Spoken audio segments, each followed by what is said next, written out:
benefits aren't as good as a permanent position. You do get benefits through your travel agency, but it's probably not as good as what it would be if you... Well, what are you talking about? What? Did you just say benefits are not as good? Oh my goodness. Have you not seen the benefit options for travel nurses? Hey, what is going on, guys? This is Travel Nurse Rich. Welcome to the channel. Welcome back to the channel. If you've been here before, I've got a banger of a video for you today. Today, we're going to be reacting to travel nurse advice from like 4 years ago. What people don't realize is travel nursing has changed so much in the last 4 years. I don't even think I could have given advice back then. But we're gonna react to this video. The video itself was apparently great at the time, has over 300,000 views. I've never fully seen it, so let's check it out and let's start. Hello in there! Oh, she is really excited. Hi everyone, welcome to my channel. My name is Bianca. It's kind of a good thing. I am a registered nurse and also a travel nurse as of this year. So a little bit about myself first. I went to the University of Florida for college. I graduated with my Bachelor's of Science in Nursing. I was there for 4 years. And then I came home to Orlando to get some experience. I was working at a level 1 trauma. 2 very boring minutes later. Alright, so this video is already going to be from the perspective of a pretty much brand new travel nurse. Let's jump into it. So what is travel nursing? A travel nurse is a nurse who is contracted to a hospital through an agency to work for about 13 weeks. Some of the contracts are shorter, some are longer. You may have the option of extending if you like the hospital and if the hospital likes you. Usually the contracts are 13 weeks. So nurses are always in demand because there's a nursing shortage. So as a travel nurse, when you work at that hospital, you are filling the need or the void that that hospital has. So for example, someone that went on maternity leave, someone that is taking vacation or just paid time off, or just because they're short staffed. So you are working at that hospital to fill that need. So... All right, let's just throw this out there. We are no longer filling maternity leave shortages. Since the pandemic, the shortages that us travel nurses are filling are just straight up staffing shortages. Nurses were like, peace, we're out, we're not coming back, and enter travel nursing, right? Like that's who we're really replacing. Why would they hire a travel nurse and not a permanent nurse? Well, good question. They would rather hire a travel nurse if they need someone ASAP. Should I put a laugh track in my videos? Oh, that was so funny. Maybe. My Florida license, I needed to get a new license to work in Colorado and also an additional There's license so much information about travel nursing that is just you don't super have to, boring. take Oh my any goodness. exams and stuff to It's almost like you don't realize how boring the It's information fees. Of is course, until you have to hear it back and but you're like, oh. the other good thing is that this your what I sound company like giving should pay for advice? it. So now I'm going to tell you the actual process. So you start with Google. You need to find a travel nurse agency company. There are hundreds of them. If I were you, I would just research and see what company you think is best. In my opinion, I would work with multiple companies because that way you can benefits, different pay packages. Well, that also depends on the hospital, but different pay, different reimbursements.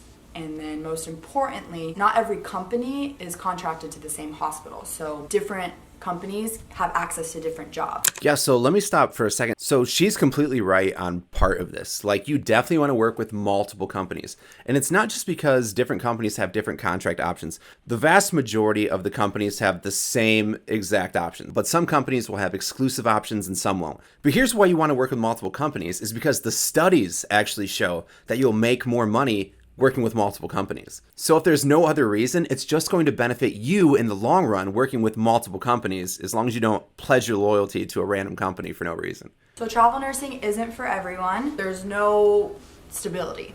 Some people need stability. I like change, so I don't mind being in a new city every 3 months. I actually prefer it because it's cool. You get to see new things. I also don't have any responsibilities that are tying me down to one place. And this brings us to the first misconception that everybody has about travel nursing. So here's the thing. Travel nursing is not instability. By no means is travel nursing instability. Realistically, anyone here could take a local contract and work that for years and years, just like you could at a staff job, as long as there's a need. And let's be real, there's always going to be a need. But most people, when they think about travel nurse, they think of kind of exactly what she's saying. Young, no tie downs. Like, I made a video that I should probably link in here about the different styles of travel nurses that shows everyone that there's way more than just this picture of how to be a travel nurse. Where the heck do you live for just 3 months at a time? So you have two options. You can either take the housing that the company provides, they'll put you like in a little studio or 1 bedroom that's furnished, or the company will give you a housing stipend. I prefer taking the stipend. Most people usually take the stipend because that's how you make more money. It's tax-free, and then you find your own place to live. Oh, that's how everybody does it, right? We all take the stipend. Like, why would you not take that? Do you just not like IRS red tape that much that you're just like, here, take this $55,000 and keep it? Like, what? What do I do? Airbnb. Airbnb, I feel like, is the best option just because it's furnished and you're able to do short term. You can also look on Craigslist, but be careful because there's a lot of sketchy people. And now I'm going to go into the pros and the cons. I'll start with the cons. A lot of housing options, right? I'm surprised she only hit Airbnb, probably because this was her first contract. You can do long-term stays at hotels. You can do Airbnb. You can live in a camper at a campground. You could rent an apartment for 13 weeks. All sorts of housing options. I mean, you could technically be homeless during that time too, but I wouldn't recommend that since you need to kind of provide proof and, things of tax home related stuff. And I'll end with the pros, because why not end on a positive note? Oh, Cons. I'm interested in this. I already said it can be competitive. Right. There's a lot of travel nurses nowadays. If she thought that there were a lot of travel nurses when she made this video 4 years ago, like what? Oh my goodness. The amount of travel nurses today is insanely higher than the amount 4 years ago. So competitiveness higher for sure, but there's still no shortage of contracts in sight. So don't worry, guys. Another con could be, as a traveler, usually you're the first to get floated to another unit. This could be a pro for some people. I don't mind floating to other units, but some people don't like the change every single day. They'd rather have something more consistent. And obviously going to a new floor, there's different faces, different people, different doctors, different nurses. The layout is different. Everything's in a different place. Sometimes it's hard to find things. People just don't like floating sucks. So usually as a traveler, you're the first to get floated, but you might like that. Next con, going to a new hospital, so there's going to be different doctors, different policies. Navigating a new hospital every 3 months could be a challenge to some people. Navigating new hospitals with new doctors and new systems in place is such a non-issue for seasoned travel nurses. Like, once you've done it multiple times, it becomes your normal. Like, I don't even think about it anymore. I'm coming up on a new contract real soon. The last thought on my mind is, oh, how am I going to cope with these new doctors and new staff and new things that I'm not sure about? Like, dude, it's nursing 101, okay? Like, I know how to be a nurse. Like, we're going to be fine.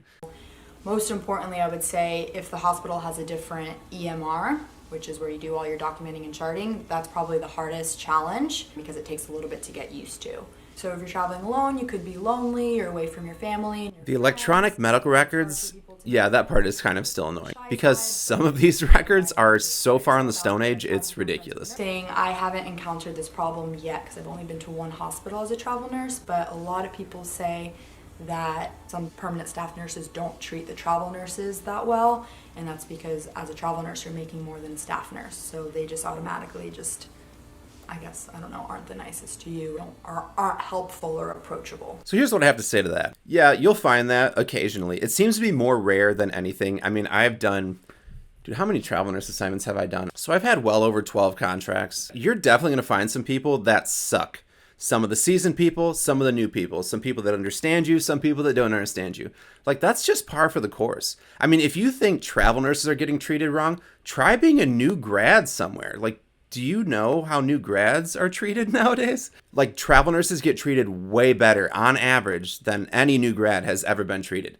Like, basically, when you show up, show that you're competent, then the only thing they have left to criticize you for, if they feel like criticizing you, is how much money you make. And that sounds like a jealousy issue that they got to figure out on their own, not something that I'm interested in even remotely diving into with them. So no big deal there. Next con, moving frequently, packing everything up, that can all just be a hassle. For me, that's probably my biggest con, and that's only because I brought so much stuff with me to Colorado, and that's my biggest regret. I packed way too many clothes. I bought a snowboard while I was there. I bought a bicycle while I was there. Bro, this chick is packing up her whole life for every travel assignment.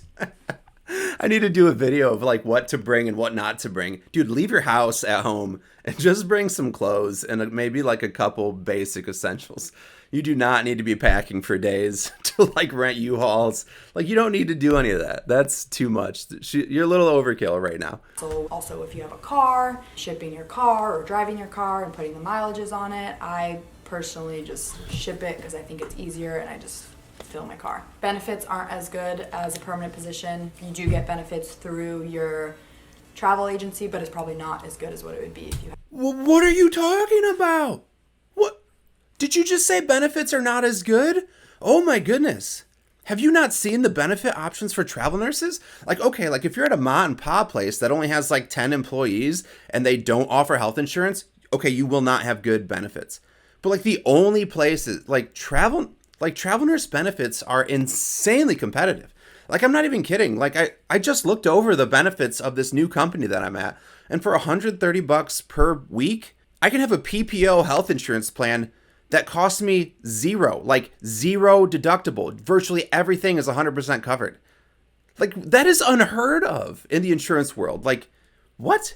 Like the only place you're going to see better benefits than that are like government jobs. But yeah, health insurance, I mean, I can even opt into retirement on day one of my contract, which is absolute insanity. Like the benefits for travel nursing are the exact same if you find a company with benefits, which like we were saying, hundreds of companies out there, the vast majority of them, especially the bigger ones, all have benefits.